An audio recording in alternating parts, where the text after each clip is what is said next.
কিছুদিন আগে আপনারা দেখেছেন রাজ ভাইয়ের সাথে বুবলি আপুর বিয়েও হয়ে গিয়েছে, আসলে কি সত্যি? ব্যাপারটা ঠিক তেমনই। প্রেম করছি তো, আর কি বলবো, নতুন করে আর কি বলবো। আমি অনেক ছোট, আসলে বিয়ে করার বয়স হয়নি। বিয়ে করার বয়স অবশ্যই। আমার কাছে সুন্দরের সংজ্ঞা অনেক কিছু আসলে। সব থেকে বড় কথা আমার কাছে মনে হয় সুন্দর সংজ্ঞা যার মন সুন্দর হয়, তার ভিতরটা সুন্দর, তার বাইরেটাও সুন্দর হয় আর কি। আর ফ্যাশনের সংজ্ঞাটা তোমার কাছে? ফ্যাশনের সংজ্ঞা কি বলবো, অ্যাকচুয়ালি আমার কাছে ফ্যাশনের সংজ্ঞা মনে হয় যে যে সুন্দর করে আউটফিটটা ক্যারি করতে পারে, সেটা যেই আউটফিট হোক না কেন, এনি কাইন্ড অফ, মানে এটা কম দামি হোক বেশি দামি হোক, নট লাইক দ্যাট, ক্যারি করাটা ইম্পর্টেন্ট। আমার মনে হয় সুন্দর করে ক্যারি করে যদি সে প্রেজেন্টেবল হতে পারে, সেটাই ফ্যাশন। শুটিং করেছি, আমার অনেক গুড এক্সপিরিয়েন্স ওখানে, তো আশা করি আপনাদের সকলেরও অনেক ভালো লাগবে, দর্শকেরও অনেক ভালো লাগবে, কারণ গল্পটা একদম অনেক ভিন্ন। কারণ কাজল রেখা একদম অন্যরকম গল্প ছিল, আর নীল চক্র পুরো একদম আলাদা প্যাটার্ন। আই থিঙ্ক সবার অনেক পছন্দ। রাজের জায়গা থেকে অনেক ভালো কাজ করেছে, সে অনেক এফোর্ট দিয়েছে কাজে। কাজল রেখা যেহেতু আমাদের টানা 7 মাস হয়েছিল, সো আই থিঙ্ক রাজের জায়গা বেস্ট, শুভ ভাইয়ের জায়গা থেকে বেস্ট। আর দুজনের সাথে কাজ করে আমার ভীষণ পরিমাণে ভালো লেগেছে, দুজনেই অনেক হেল্প করেছে, কমফর্ট জোন দিয়েছে আমাকে। আর স্পেশাল যদি আপনি বলতে চান, তাহলে শুধু শুভ ভাই আমার ছোটোবেলা থেকে একটা ভালো লাগার জায়গা থেকে উনি আছে, তো তার সাথে কাজ করতে হ্যাঁ ভালোই লেগেছে। বেছে বেছে যারা কাজ করে তারা অহংকারী।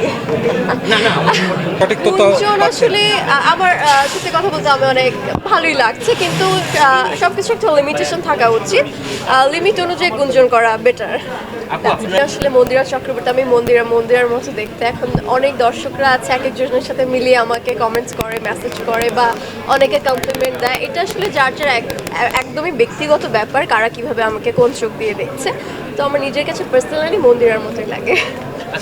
অডিয়েন্সের জায়গা থেকে আমার মনে হয় যে এটা তো সব দেশেই আছে, গ্রুপ একটা ব্যাপার। সো যে আসলে এক একটা গ্রুপের টানে, যদি আমার একটা গ্রুপ হতো মন্দিরা চক্রবর্তীর গ্রুপ, আই থিঙ্ক, আমি জানি না, আমি হয়তো গ্রুপের অ্যাডমিন হলে আমি হয়তো এইভাবে মানে এই ব্যাপারটাকে নিতাম না, কিন্তু গ্রুপ ওয়াইজ হয়ে যাওয়ার কারণে আমার কাছে মনে হয় যে অনেক ভালো কাজ করলেও পাবলিকের কাছে ওভাবে গিয়ে পৌঁছায় না, বা সবাই তো হলে গিয়ে সিনেমা দেখে না অ্যাকচুয়ালি, সবাই রিভিউ হয়তো ফেসবুকের মাধ্যমে হোয়াট এভার যেখানেই হোক জানতে পারে। কিন্তু এই যে ভালো কোনো কাজ আসছে, সেটা ওটিটি প্ল্যাটফর্মে হোক, সেটা নাটক হোক, সেটা বিগ স্ক্রিনে হোক, কিন্তু সেটা যদি ভালো হয় সেটা অনেক বলা উচিত আসলে।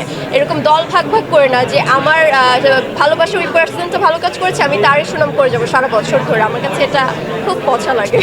আমাদের দেশে বেছে বেছে যারা কাজ করে তারা অহংকারী।